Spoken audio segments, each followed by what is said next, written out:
It's me, Mario and the gang, you probably know my name, and so we start. As I'm sure many of you know, Super Mario 3D All-Stars has been rumored for the longest amount of time, and now we finally have the game in our hands. Literally.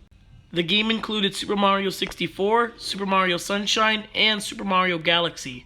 And I'm pretty sure many Nintendo fans have actually raised an eyebrow when one game that was also a 3D Mario game was not included in the 3D All-Stars pack. And that game was Super Mario Galaxy 2. Now this game was actually one of my favorite games of all time, and I was of course surprised when it wasn't included in Super Mario 3D All-Star.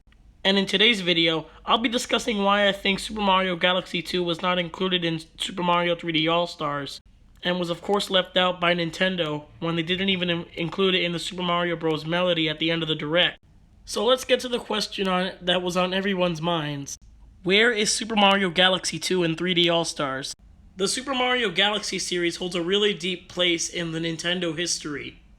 That being that Galaxy 1 and 2 focus on motion controls on the Wii.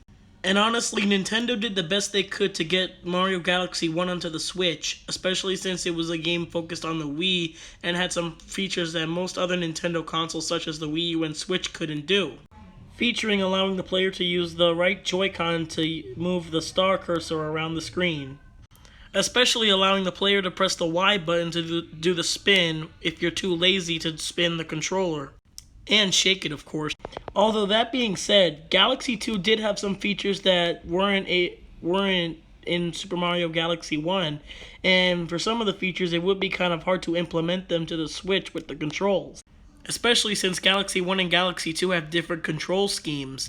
Like when you're riding Yoshi in Galaxy 2, the controls would have to be a little bit implemented to actually put into the Switch, especially since the Wii actually had some features that they could have implemented for the controller. So they would have to do some minor changes and causes that could actually make some players upset if they were to bring it to 3D All-Stars. Like when Yoshi is running with the Dash Pepper and you have to use the cursor to move around and grab some star bits and other items and such, it would be kind of problematic. There are actually some people who claim that Super Mario Galaxy 2 is somewhat harder than the first Super Mario Galaxy game.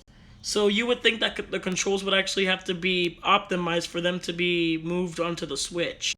And believe it or not, on the Super Mario 3D All-Stars official website, it actually stated that the Joy-Cons were actually an improvement from the Wiimote and Nunchuck when you play Galaxy 1. And I honestly have no idea what Nintendo was thinking when they were stating that.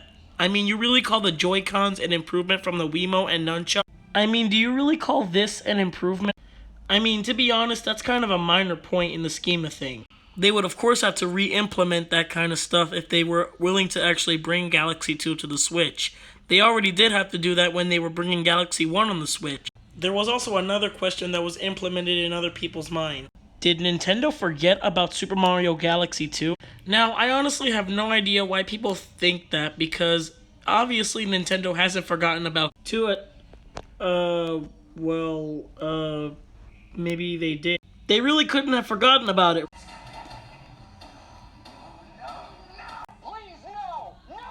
And here's another question for you all. Why have 3 of the best 3D Mario games in this pack, but why would they just leave out Super Mario Galaxy 2 out of nowhere? Although, let's be honest, Super Mario Galaxy 2 kind of had a turning point within Super Mario Galaxy.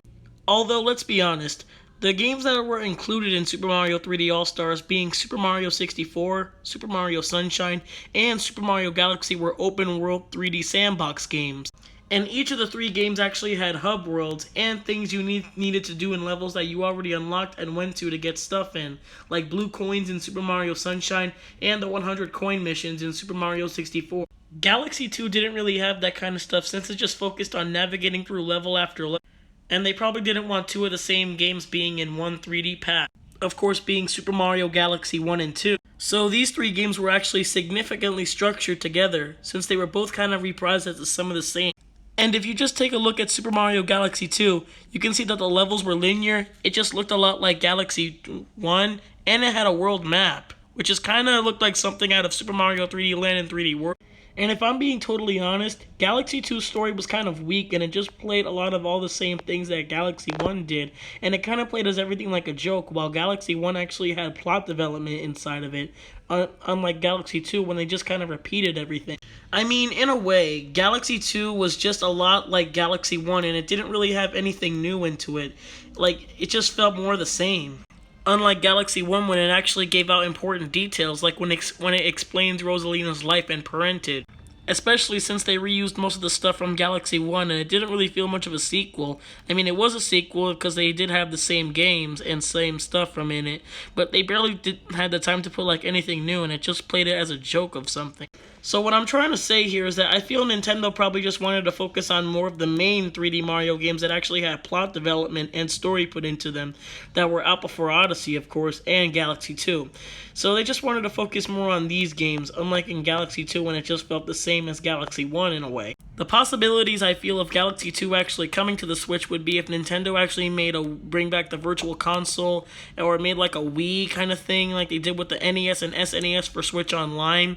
If they had like a Wii Virtual Console port, or if they did like a Super Mario Galaxy trilogy with all 3 of the games.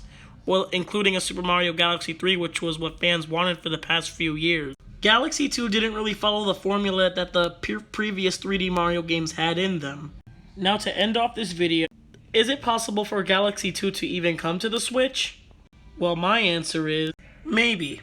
Because Galaxy 2 is one of my favorite games of all time, and it's a game that many people have desired. Because they could add this game as DLC to 3D All-Stars in the future before 3D All-Stars doesn't sell in stores anymore. But I highly doubt it'll happen anytime soon because as Nintendo, we know that they could probably not do this kind of thing. But they're a pretty surprisable company, so who knows what they'll plan to do with this game in the future. Or maybe they won't even do anything with it at all, and they'll just remain back behind the wall.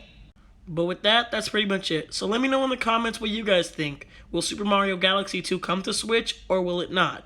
It depends on Nintendo themselves. If you haven't already, be sure to like the video. And be sure to subscribe so you never miss out on a video I upload again, so you can keep up things around Mario or Sonic and other things related to gaming as well. But other than that, that's pretty much it. Thank you guys for watching, and I'll see you guys next time.